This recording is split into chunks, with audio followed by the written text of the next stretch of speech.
और चुपचाप से टेबल के नीचे से 100 करोड़ किसी पार्टी को चंदा दे देती है, तो मुझे और आपको इसकी जानकारी नहीं मिलेगी। हम तो यही मान लेंगे कि साहब इस कंपनी का 1 रुपया प्रॉफिट है, या हो सकता है 1 रुपया लॉस है। इससे क्या होता है? इससे यह होता है कि शेल कंपनीज के माध्यम से काला धन सफेद होता है, घूमकर विदेशों से कई देशों का दौरा करते हुए वो पैसा आता है, और 7 सितारा कार्यालय एक पॉलिटिकल पार्टी का यहां से कुछ किलोमीटर दूर बन जाता है।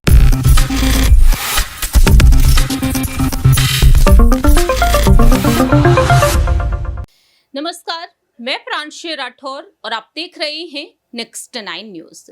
चुनावी बॉन्ड योजना पर जब से सुप्रीम कोर्ट ने अपना फैसला सुनाया है, बीजेपी में सियासी हलचल तेज हो चुकी है, तो वहीं कांग्रेस पार्टी इस फैसले का स्वागत कर रही है और केंद्र की मोदी सरकार पर निशाना साधती हुई नजर आ रही है। जानकारी दे दें कि चुनावी बॉन्ड योजना के तहत यहां पर देखा जाए तो सुप्रीम कोर्ट ने सभी चीजों को देखते हुए यहां पर अहम फैसला ये सुनाया है कि अब यहां पर बीते पिछले 5 सालों में जो चंदा लिया गया है और उस चंदे का हिसाब किताब अब देना होगा सरकार को। इतना ही नहीं, यहां पर यह बात भी निकलकर सामने आई है कि सुप्रीम कोर्ट ने यह तक कह दिया है कि वह स्टेट बैंक ऑफ इंडिया से पूरी जानकारी जुटाकर इसे वेबसाइट पर साझा करें।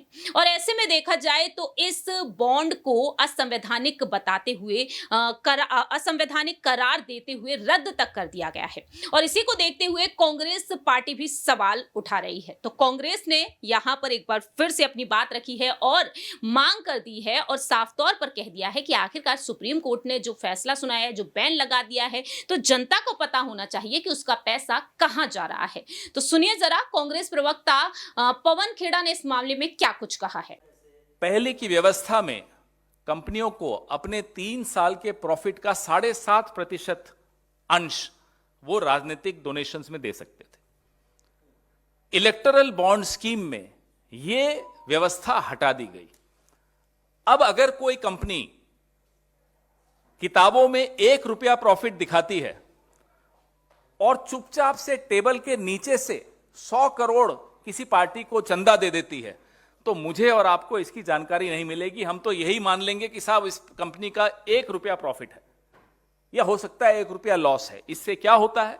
इससे यह होता है कि शेल कंपनीज के माध्यम से काला धन सफेद होता है, घूमकर विदेशों से कई देशों का दौरा करते हुए वो पैसा आता है, और 7 सितारा कार्यालय एक पॉलिटिकल पार्टी का यहां से कुछ किलोमीटर दूर बन जाता है। ना केवल यहां से कुछ किलोमीटर दूर एक 7 स्टार ऑफिस बन जाता है, इस देश के हर जिले में एक राजनीतिक दल के आलीशान भवन बन रहे होते हैं।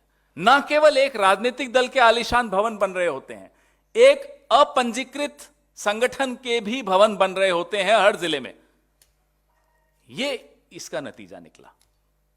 तो पहले की व्यवस्था और आज की व्यवस्था में अंतर क्या है? पहले 7.5% का एक कैप था, कि एक सीमा थी।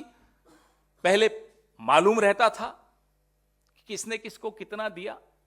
आज वो सीमा हटा दी गई। आज 2019 से, खास तौर पे 17 से लगातार ऐसी व्यवस्था आ गई, हमें मालूम नहीं पड़ता किसने किसको कितना पैसा दिया। सिर्फ सत्ता। आपने सुना कि पवन खेड़ा साफ तौर पर कहते हुए नजर आए हैं कि आखिरकार जनता को पता तो होना चाहिए कि किस कंपनी से किस पार्टी को कितना चंदा मिला है, कितना पैसा मिला है, और ये जानकारी जनता को भी होनी चाहिए। फिलहाल इस खास रिपोर्ट में इतना ही। तब तक के लिए आप देखते रहिए नेक्स्ट 9 न्यूज।